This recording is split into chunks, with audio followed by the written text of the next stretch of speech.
사무엘상 17장 47절 시작. 또 여호와의 구원하심이 칼과 창에 있지 아니함을 이 무리로 알게 하리라. 전쟁은 여호와께 속한 것인즉 그가 너희를 우리 손에 붙이시리라. 아멘. 다윗과 골리앗 전투, 세계 전쟁사에 아주 특이한 기록을 갖고 있습니다. 약자가 강자를 이겼을 때 다윗과 골리앗 전투를 인용을 하죠. 고어처럼 수고처럼 굳어져 있습니다. 사무엘상 17장은 58절까지 되어 있습니다. 상당히 긴 장입니다. 집에 가셔서 꼭 읽어보십시오. 1절부터 58절까지. 성경을 읽으면 아주 특이한 것이 눈에 들어올 겁니다. 분명히 골리앗과 다윗 간의 전투인데 골리앗 이름이 딱 2번밖에 나오지 않습니다. 그 외에는 이 골리앗 대신에 블레셋 사람으로 성경이 표기를 해요. 다윗은 30번 이름이 나와요. 그 다윗 이름 대신에 이스라엘로 표기하지 않습니다. 다윗은 그대로 다윗으로 표기를 해요. 그를 기록했던 사무엘상 17장 저자가 실수해서 그런 건 아닌 것 같고요. 의도적이다. 이 전쟁은 블레셋이라고 하는 나라와 한 개인 다윗 간의 전쟁을 선명하게 하기 위해서입니다.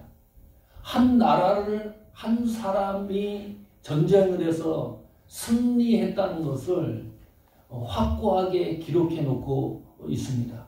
그것을 분명하게 하기 위해서요. 러시아랑 백승철 목사가 전쟁을 했는데 백승철 목사가 이긴 거예요. 이게 가능합니까? 가능하지 않거든요. 내용을 다 알고 있지만 도저히 이해할 수도 없고 가능할 수 없는 전쟁입니다. 가능할 수 없는 승리를 다윗이 하는데요. 자, 왜 가능할 수 없냐 하면 다윗은 훈련받은 정예 특수 요원도 아닙니다. 군사훈련을 받았던 병사도 아닙니다. 그냥 양치는 목동이었습니다. 어느 날 아버지가 다윗을 불러서 형들이 군대가 있었거든요. 면회 좀 갔다 와라. 도시락을 싸가지고 다윗이 형들을 면회차 갔어요. 전쟁 상황이었어요. 블레셋과 이스라엘이 거기 갔다가 이 다윗이 지원을 하고 그 전쟁에 참전을 하게 됩니다. 이때 다윗 나이가 몇 살일까요? 15세입니다. 상상을 해보십시오. 15세면 중학교 3학년인가요? 정상적으로 그 정도밖에 안 되는 소년입니다.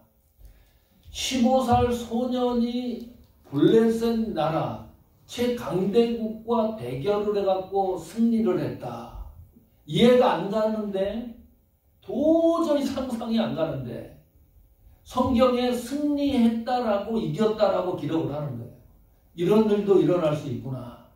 그래서 그 전쟁이 어떻게 승리했는지 그 과정을 추적하는 것이 우리 신앙에 큰 변화가 일어날 걸로 생각합니다. 첫 번째, 이 전쟁은 하나님 계획에 의하여 주도된 전쟁입니다.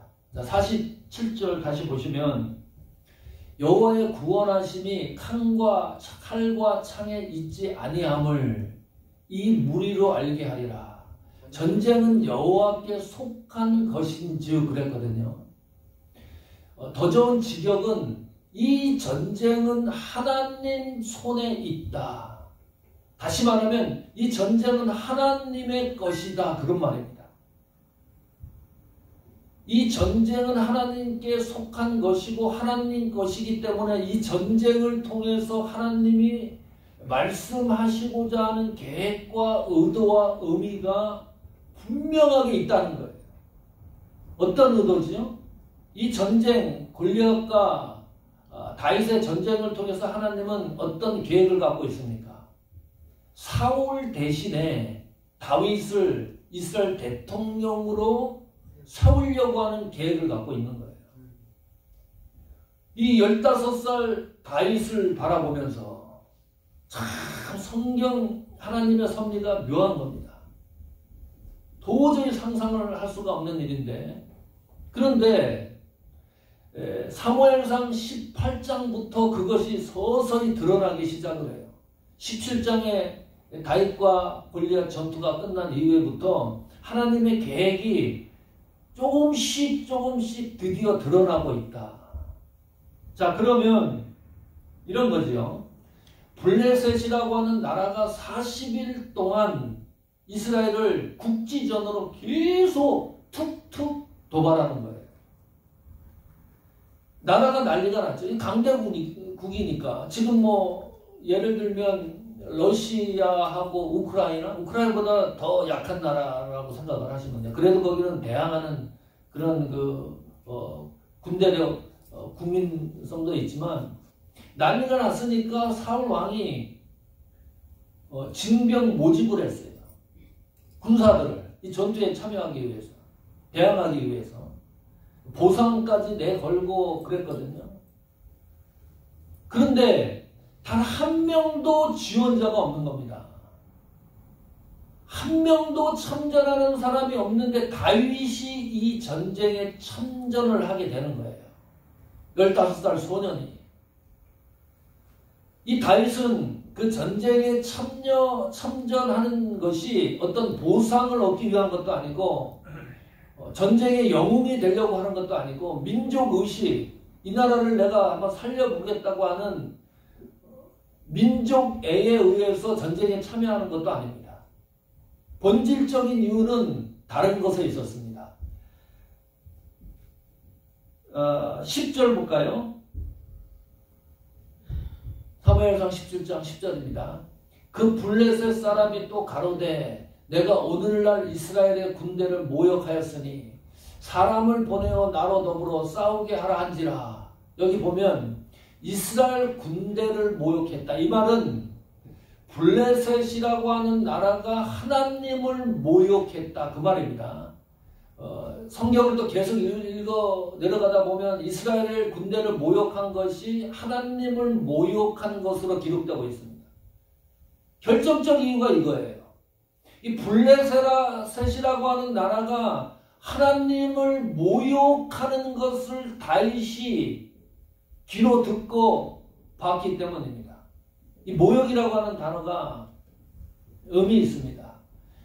시브리 의미로는 발가 벗기다, 알몸을 만드는 겁니다.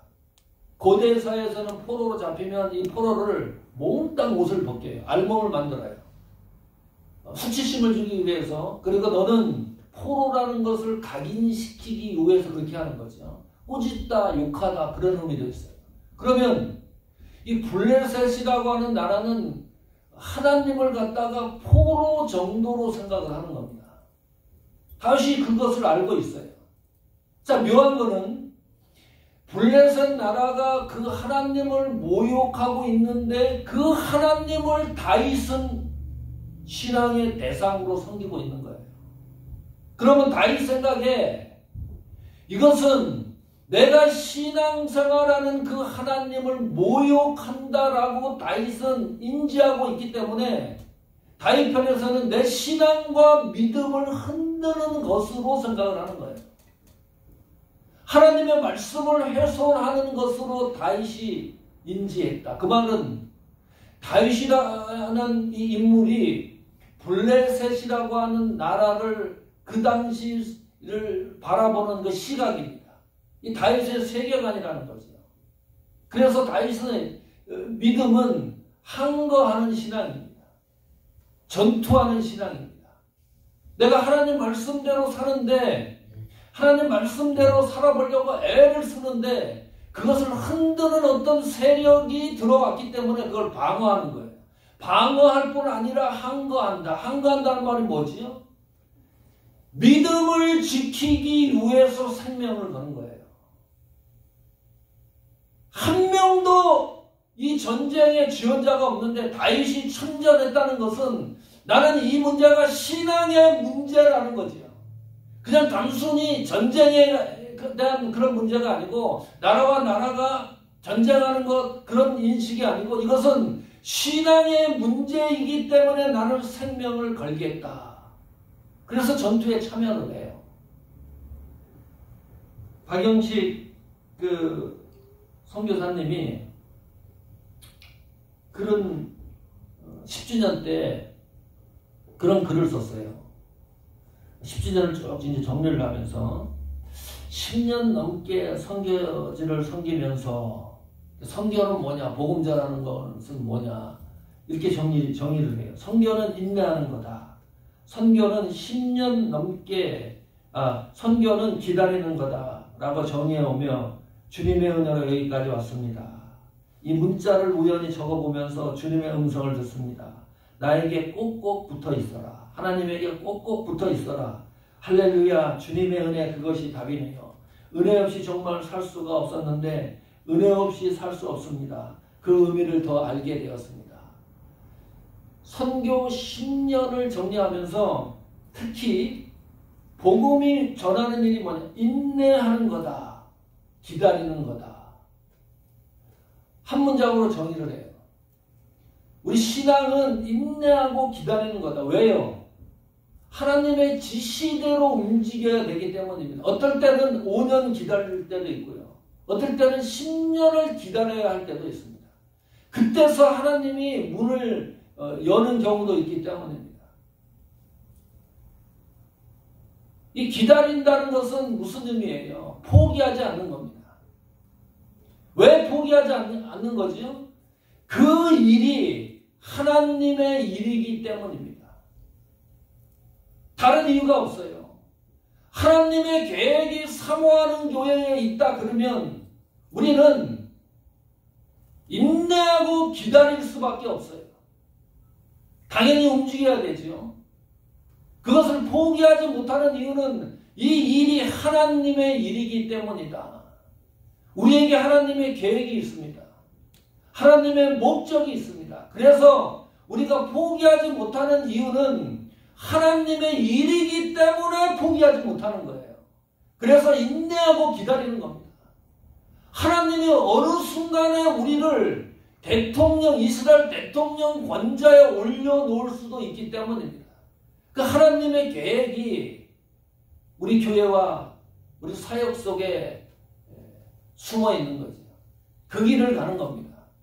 이 길은 적은 길입니다. 좁은 길입니다. 넓은 길이 아니고 이 길을 걸어가다 보면 골리앗과 같은 장벽을 만나기도 해요. 그러면 보통 사람들은 피해갑니다. 그 장벽 때문에 돌아갑니다. 도망가기도 하고 타협해요. 적당히 짬뽕을 만듭니다. 그래서 그것을 헤쳐나가려고 합니다. 그런데 다윗은 그러지 않았다는 거예요.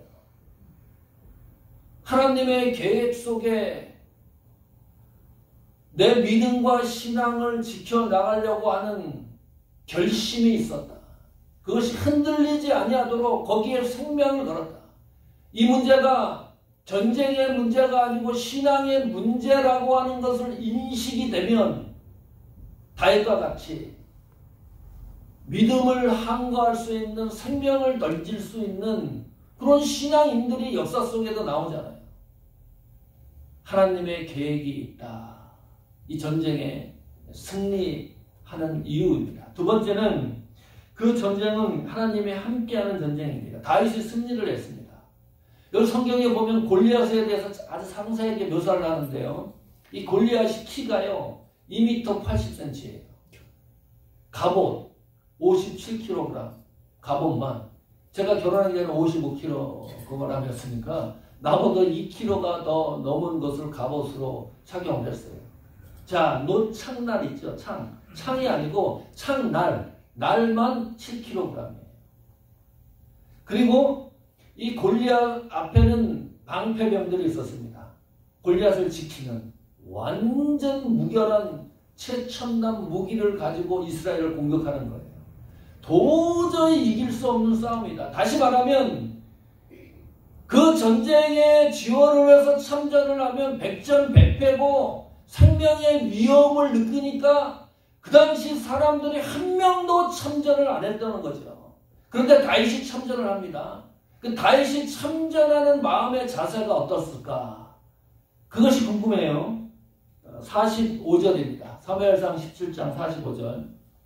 다윗이 블레셋 사람에게 이르되 너는 칼과 창과 단창으로 내게 어거니와 나는 만군의 여호와 이름으로 내가 곧 모욕하는 이스라엘 군대의 하나님 이름으로 내게 가노라. 간단 명료하죠. 너희들은 미사일, 핵폭탄, 탱크, 항공모함으로 우리를 공격해 오지만은 나는 여호와 이름으로 내게 가노라. 하나님 이름으로 내게 가노라. 이게 웃기는 거예요. 이 성경을 보고 웃음이 안 터지면 이상한 겁니다. 이 코미디잖아요. 말이 되는 소리를 해야지. 응? 그 블레셋 군대가 최첨단 무기로 몰려오는데 15살 소년이 서가지고 목소리가 크면 또 얼마나 크겠어요. 내가 여호와 이름으로 내게 가노라. 도저히 상상이 안 가는 게임입니다. 상상이 안 되는 이 전쟁입니다. 너무 웃겨요. 근데 설교 준비하면서 이거 성경 읽다가 배꼽 잡고 웃었어요. 난 이런 거에 빵 터진다니까요. 혼자서 얼마나 웃었는지 몰라요. 너무 이상해 이건. 15세 소년이 외쳐봐야 하나님 이름으로 내게 가노라 그래봐야. 자, 한 가지 확인할 게 있어요. 그러면 15세 소년 다윗이 이 정도로 하나님 이름으로 내게 가노라고 외칠 수 있었던 배경이 뭘까? 이게 중요한 겁니다.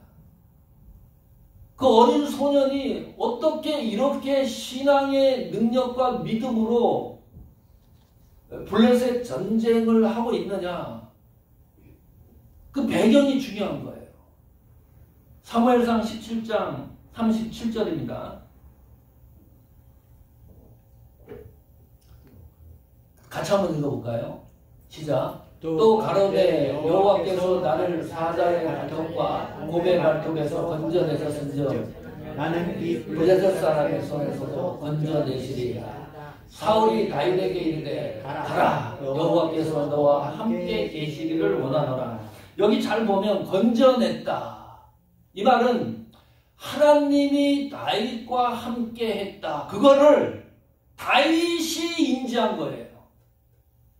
15소년이 하나님이 나를 지키신다. 하나님이 나를 보호하신다. 하나님이 언제든지 나와 함께 한다는 것을 알고 있었다. 놀란 거잖아요. 모르고 지나가는 경우도 허다한데 하나님이 곁에 있는데도 인지하지 못하는 경우가 있는데 이 말이에요. 내가 양을 칠 때 하나님이 나와 함께 한다는 것을 나는 알게 되었다. 지금 현재 그 하나님이 나와 함께 하신다. 그렇다면 블레셋 전쟁에 내가 나간다 할지라도 그 하나님이 역시 나와 함께 할 것이다. 보통 믿음이 아닙니다. 경험에서 우러나오는 슈퍼급 믿음이에요. 똑같이 본 거예요. 옛날에 내가 이러했을 때 하나님이 함께 했으면 이때에도 이게 덩치가 커졌지만 반드시 하나님이 함께 할 것이다. 나는 하나님만 의지하겠다. 하나님만 믿겠다. 환경을 보지 않겠다. 블레셋 저 나라가 아무리 강대국이라 할지라도 나는 그 환경을 내 눈에서는 보지 않겠다. 나는 오직 하나님만 의지하겠다고 하는 이 다윗의 믿음의 신앙관입니다. 이것이 신앙과 믿음의 공식입니다. 옛날에 하나님이 함께 했으면 이 순간도 하나님 함께 할 것이고 블레셋 같은 나라가 공격했을 때도 하나님은 나와 함께 할 것이다. 그 이름으로 나가는 거예요. 신앙이 다윗이 전쟁이 일어났는데 40일 금식 기도했다는 기록이 어디 있어요? 어디서 무기를 원조 받았다 그런 것도 없잖아요. 오직 하나님만 믿는 겁니다. 중요한 것은 하나님을 의지하는데 다윗은 60%, 70%, 이것도 대단한 거죠. 80% 대단한 겁니다. 90% 하나님을 의지했다. 이 말이 아니에요. 100% 의지한 겁니다. 하나님을 100% 의지하면 역사가 일어나요. 하나님을 100% 의지하지 않으니까 하나님이 내 곁에 계셔도 알지 못하고, 하나님이 지키시는 것도 인지하지 못하고, 하나님이 보호하시는 것도 내가 감각적으로 느끼지도 못하고, 100% 의지하면 역사가 일어난다. 우리 교회가 그랬으면 좋겠어요. 우리 교회 온 성도들이 이왕 신앙생활하는 거 한번 올인해보자. 하나님 믿는 것에 있어서. 뭐 블레셋과 같은 전쟁, 이것보다 더 많은 환난, 어려움, 심각한 문제, 내 속에 있는 무슨 뭐 재성, 어떤 것이라도 그럴 때마다 하나님만 100% 한번 의지해보자. 그러면 승산이 있는 겁니다. 강의를 하고 목사님이 편지를 간혹 보내기도 합니다. 지금은 이제 줌으로 하죠. 옛날에는 일주일에 한 번씩 내려서 강의를 했는데, 그때 이렇게 그 카톡 메시지를 하나 보냈어요. 그냥 들어보세요. 목사님 정말 귀한 강의에 감사드립니다. 수고 많이 하셨습니다. 자, 지금부터가 이제 중요합니다. 목사님 강의에는 복음이 있습니다. 흔한 복음이 아니라 말씀이 말하는 복음입니다. 우리는 그것을 붙잡을 것입니다. 이게 무슨 말이죠? 나를 칭찬하는 거예요. 나를 칭찬하는 것이 중요한 게 아닙니다. 그런데 전혀 익숙치가 못해요. 박영식 선교사님은 슈퍼급입니다. 슈퍼맨 같아요. 제가 봤을 때. 그러니까 나를 칭찬하는 것, 이것이 이제 중요한 게 아니고, 이 속에 있는 박영식 선교사님의 사역의 방향성이 중요한 거예요. 그 사역의 방향성이 뭐냐? 흔한 복음이 아니라 말씀이 말하는 복음 증거하는 일, 그 준비하는 일에 나의 사역의 모든 것을 걸겠다. 그 말이에요. 우리 신앙에 어떤 것을 거나요? 우리 교회가 무엇 때문에 이 세상에 존재해야 되나요? 말씀이 말하는 복음, 성경이 말하는 복음, 복음이 말하는 복음, 사람이 말하는 복음이 아니라, 사람이 말하는 복음은 흔한 복음이죠. 어디 가든지 얼마나 그런 복음들이 많아요. 그냥 말씀이 말하는 복음, 복음이 말하는 복음, 그것을 증거하는 그 사역적인 의미가 우리 교회에 있지 않습니까? 우리 신앙을 어디에다 걸어요? 하나님이 말씀하는 복음 안에 우리가 들어가서 그 하나님의 말씀으로 이 세상을 넉넉히 이겨나는 신앙의 기초 위에 우리 신앙이 거기에 못도가 있는 거잖아요. 그래서 학생들이 말씀에 대한 이해와 말씀을 대하는 태도에 있어서 큰 진전이 있었습니다. 목적을 거기에 두었다. 자, 하나님이 함께하는 전쟁은 승리합니다. 그럼 이렇게 질문하죠. 그러면 어떻게 하면 하나님이 이런 전쟁, 블레셋 같은 전쟁에서 승리합니까? 이렇게 물어보면 사실은 이 질문이 잘못된 거예요. 왜냐하면 이 전쟁은 완전히 승리하는 전쟁입니다. 왜냐하면 이 전쟁이 하나님 것이라 그랬고 하나님에게 속한 것이라 그랬기 때문에 하나님이 전쟁하는 것과 마찬가지거든요. 이 전쟁은 뭐 블레셋과 같은 전쟁이라 할지라도 전쟁은 성도에게는 반드시 승리하는 전쟁입니다. 어떤 전쟁이든지. 문제는 그 하나님이 나와 함께한다는 사실을 어디에서 확인을 하느냐. 이거예요. 하나님이 나와 동행한다는 것을 어디에서 확인을 하느냐. 말씀이 말하는 복음 안에서 확인을 하는 겁니다. 어디 가서 확인할 데가 없어요. 이것이 우리 신앙의 지표이고 방향성입니다. 마지막 세 번째, 그런데 이걸로 끝나지 않습니다. 다윗이 여호와의 이름으로 내게 가노라, 이 말씀 한 문장으로 이 전쟁을 승리하는 게 아니고 다윗에게도 전쟁의 도구가 있었어요. 어떤 도구죠? 돌멩이 5개입니다. 계란과 같이 조그만 돌멩이 5개. 그 돌멩이 5개를 던질 수 있는 물매, 새총 같은 거. 또 하나는 막대기입니다. 이것이 도구예요. 이것도 해학적이죠. 전쟁을 하는데 돌멩이가, 달갈만한 돌멩이, 물매, 지팡이 하나가 무슨 그것이 무기가 되겠어요. 저기는 최첨단 무기로 도전을 해오는데, 전쟁을 일으켜오는데 안 되는 거죠. 그런데 참 희한합니다. 하나님이 함께하는 사람에게는 이 돌멩이, 물매, 이 막대기가요, 최첨단 무기로 강화됩니다. 이거 이해가 안 가시죠? 이런 거예요.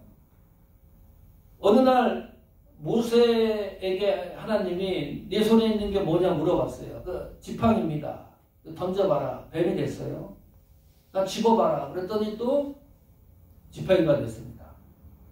그때까지만 성경이 모세의 지팡이로 표현을 했는데 그 이유를 어떻게 성경이 기록하느냐. 모세가 손에 지팡이를 들고 있는데 하나님의 지팡이로 완전히 다 바꿔놨어요. 그 이후로. 자, 그러면 모세는 지팡이를 던져서 뱀이 되고 또 뱀을 잡으니까 지팡이가 됐다고 하는 그 사실을 이 모세가 어떤 감정을 가지고 있느냐, 이것이 하나님이 함께한다는 증표라는 것을 알고 있는 거예요. 하나님이 나와 함께한다는 것을 다윗은 뭘로 알고 있는 거예요? 돌멩이, 물매, 지팡이로 알고 있는 겁니다. 그러니까 이것이 강력한 무기가 되는 겁니다. 다윗에게 있어서 가장 약한 것들입니다. 우리가 봤을 때 별 볼 일 없는 것들이에요. 하나님은 가장 약한 것으로 최첨단 무기를 사용하도록 만드신다. 하나님이 함께하는 사람에게 주시는 특별성입니다. 내가 아프지요. 물질도 없지요. 여러 가지 어려움도 당하지요. 힘들지요. 이 약한 것들을 하나님은 강하게 하신다니까요. 이것이 최첨단 무기입니다. 다윗과 골리앗 싸움을 해서 다윗이 승리했습니다. 그리고 대통령 자리에 올라갔습니다. 그래서 다윗이 인생을 성공했다. 그것을 알려주는 것만은 아니죠. 대단한 거죠. 개인에게는. 하나님의 특별한 계획이 다윗에게 있었기 때문입니다. 그러나 그 전쟁의 마지막 종착역은 이 전쟁을 통해서 아주 특별한 것이 있는데 그 전쟁을 통해서 다윗이 승리한 것을 가지고 하나님의 속성과 존재와 영광이 드러나는 거예요. 공개되는 겁니다. 이 사무엘상 17장에 보면 하나님의 속성이 기록되어 있어요. 이 전쟁을 통해서 이 하나님은 사시는 하나님이시다. 살아계신 하나님이시다. 생명력이 있는 분이시다. 하나님은 살아계시는 분이기 때문에 성도를 반드시 지키시는 하나님이시다. 이 하나님은 만군의 여호와이시다. 사무엘상 17장에 등장하는 하나님의 속성들입니다.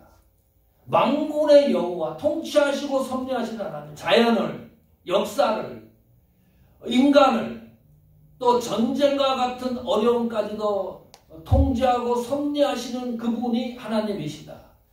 이 하나님은 이스라엘 군대의 하나님이시다. 그런 표현 많이 나오죠. 군대의 하나님, 하나님이 대신 싸우겠다는 거예요. 우리 성도를 위해서. 너희는 내 뒤에 있으라는 겁니다. 하나님이 앞장서서 전투에서 승리하겠다는 하나님. 하나님은 이스라엘의 하나님이시다. 이스라엘이라고 하는 나라를 콕 집었어요. 하나님은 사모하는 교회의 하나님이고 이 하나님은 나의 하나님이시다. 또 하나님은 구속의 구원의 하나님이시다. 죽은 자를 살리시는 분이시다. 다윗이 전쟁의 승리를 통해서 하나님의 영광을 선포하고 있습니다. 우리 성도의 신앙의 목적이 뭡니까? 왜 우리는 이 세상을 살아가는 건가요? 무슨 목적으로, 무슨 의미로 이 세상을 살아가는 겁니까? 단 하나입니다. 하나님의 영광을 위하여. 이것밖에 없어요. 그래서 다윗은 그 하나님의 영광을 위하여 전쟁의 승리를 통해서 수많은 하나님의 속성들을 드러나게 했습니다. 성공이 아무리 성공한다 그래도 그 안에서 하나님이 하나님 되게 드러나지 않으면 그것은 실패입니다. 내가 실패하고 약한 것이 많다 그래도 그 속에서 하나님이 하나님 되게 드러나면 그것은 성공입니다. 하나님의 영광을 위하여. 이것이 우리의 삶의 목적입니다. 오늘 다윗과 골리앗 전투를 통해서 다시 한번 우리 사모하는 교회와 우리 신앙을 다지고 또 다져서 오늘 말씀으로 하나님의 영광을 드러내는 우리 신앙의 삶이 되기를 간절히 축복합니다.